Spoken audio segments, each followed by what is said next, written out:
I moved into the house in late October. The trees were dead, their branches scraping against the roof like skeletal fingers. The air smelled of wet leaves and dust. But inside, there was something else. A sour smell hiding behind the walls. The attic door was a square outline in the hallway ceiling, with a thin string hanging down. I noticed it immediately. It felt like it noticed me, too. Around 2:17 a.m. on the first night, I heard it. A soft thud directly above my bedroom. It wasn't the sound of something falling. It was the sound of something landing. Then came the dragging. Slow, deliberate steps crossing the floorboards. Wood bending under weight. My chest tightened as a cold draft slipped down the walls. It smelled like trapped air that hadn't moved in years, mixed something faintly rotten. I told myself it was rats, but rats don't walk on 2 feet. The next night, I locked my bedroom door, but it didn't help.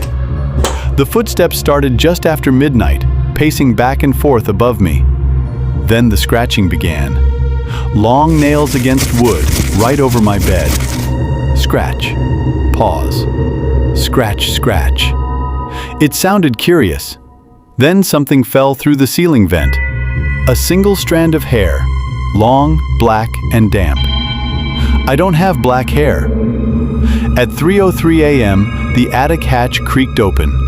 The wooden ladder unfolded, one step at a time, but no footsteps came down. The ladder just hung there in the dark hallway, waiting. In the morning, light made everything look less impossible. I forced myself to climb. The air grew colder with every inch. When I pushed my head through the opening, the attic was larger than I expected. My flashlight revealed circular marks in the thick dust, as if something had been crawling in tight loops over and over. In the far corner, a dark shape stood, too tall to be a box. My flashlight flickered, and in that second of darkness, I heard hot breath against my neck. I spun around. Nothing. But on the inside of the attic hatch, 4 words were freshly carved into the wood. It lives below now. That night, the power went out. Complete darkness swallowed the house. Then I heard it. Not above me, but behind me. Slow, wet, uneven breathing. I turned slowly and saw a shape pressed against the ceiling. Its limbs were stretched impossibly long, its head tilted sideways. Its fingers were hooked into the plaster like it was holding itself up.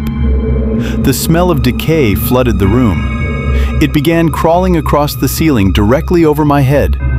It stopped, and then it dropped. I woke up in my bed the next morning. I tried to move, but my body felt like lead. Then I saw him. A duplicate of myself was standing by the door, pale and expressionless. He walked to the mirror, but his reflection wasn't human. It was that creature, clinging to his back, smiling with a wide, unnatural grin. The version of me spoke in my own voice. "You shouldn't have come up here." That's when the horror hit me. I wasn't in my bedroom. I was on my back on rough, dusty wooden boards. I was in the attic, trapped. Below me, through the cracks in the floor, I heard my own footsteps living my life. I pounded on the wood and screamed, but no one heard. Now, I hear new footsteps. Above me, in another layer of the attic. It's waiting for the version of me downstairs to look up. If you ever move into a house and hear something walking above you, don't look. Don't climb. And whatever you do, never open the hatch.